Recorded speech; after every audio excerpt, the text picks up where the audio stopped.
Okay. Have you ever had that feeling, that complete mental drain where it feels like your brain's just hit a wall? Yeah, like you just can't string a thought together. Exactly. Or you Yeah. feel totally out of sync with what you're trying to do. It makes you wonder, right? What is your body, or I guess your mind, trying to tell you then? Mm. So today, we're doing a deep dive into exactly that sensation. We're trying to understand what's really going on when our minds feel just, well, completely wiped out. And crucially, how to recover properly. Right. And we're looking at this through the lens of a really interesting piece of source material we found called the Floppy Brain Rest and Recovery. Yeah, it's quite evocative. And our mission here really is to pull out some maybe surprising bits of knowledge and definitely some practical insights from it. Insights on what specifically? Well, on how to recognize when your brain genuinely needs rest and, how to actually respond to that need. We want to help you, the listener, get maybe a more informed perspective on mental fatigue. Going beyond just, I'm tired. Exactly. Understanding the sort of mechanics behind it. Okay. And this source material introduces this core idea, this image of the floppy brain. Yeah. It paints a picture, doesn't it? It really does. And to sort of capture that feeling, the author even highlights a word of the day: ology. Ology. L-O-G-Y. Right. And it means basically not being able to think or move normally because you're tired or maybe sick, or like something moving really slowly, ploddingly. Huh. Logy. Yeah. Makes you think, doesn't Yeah. it? Have you ever felt ology? I bet a lot of us have, maybe more often than we admit. I think so. It sounds familiar. Now, what's really great about this source material is how it just right off the bat debunks a common misconception. Which is This assumption that our brain would always be in tip-top shape and always ready for action. Do you ever find yourself expecting that from your own mind? Just constant peak performance. Oh, definitely. We all do, I think. Culturally, Yeah. maybe. But the material is so clear, this assumption is just not true. Fundamentally not true. Yeah. And it uses this really powerful analogy comparing the brain to the rest of the body. It says, the brain, like the rest of my physical body, needs rest when it goes through intense activity or a very long, moderate level of activity. So it's not just about, like, pulling an all-nighter study. It could be just sustained, moderate effort over time. Exactly. Sustained focus, problem solving, even just dealing with constant input. It all takes energy. Our brains are energy hogs. Right. And if you don't rest, you deplete those resources. Understanding this fundamental need is really key. It stops you from seeing fatigue as like a moral feeling. Yeah, that's a huge point. It's biology, not weakness. Precisely. It's a signal. And the material, it really leans into the actual experience, sometimes painful, of what it calls the flop. The flop, right? It describes how the author's mind shuts down. They learn it the hard way, realizing, I begin to flop in real time. And then, start messing up. That sounds incredibly stressful. Yeah. And relatable. Totally. That feeling of trying to push through, but your brain just isn't cooperating, and mistakes start creeping in. Which brings us to a really tricky part mentioned in the source, the inability to measure how long my mind would flop for. So there's no, little progress bar for brain recovery? Apparently not. The author says, generally, I just need to play it out. That's quite challenging, isn't it?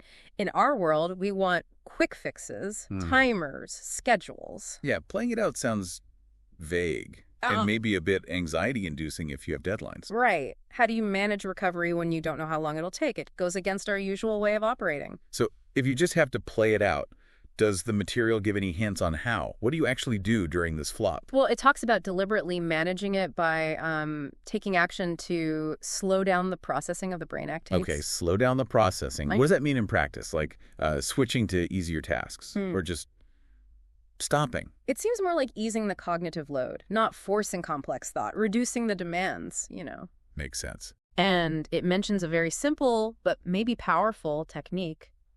Just lie down in silence, to just remove all the noise in the world. Wow, just silence. No podcasts, no music, no screens. Seems like it. Creating that actual quiet space, externally and maybe internally too, for the brain to just recalibrate, I guess. That sounds incredibly difficult in today's world, but also maybe incredibly necessary. Yeah. But then the source acknowledges the reality, right? Unfortunately, work comes into play at times. Yes. Reality bites. You can't always just check out and lie down in silence when you're on the clock. True. But it offers a potential solution, or at least a mitigation strategy. If I prep it right, I could maximize my downtime prior to work. Okay, interesting. So being proactive, anticipating the need for rest before you hit the wall. Exactly. It's about strategic rest, maybe, not just collapsing afterwards, building in downtime before things get critical, which for many of us means challenging that whole idea that rest is something you only earn after you're totally burnt out.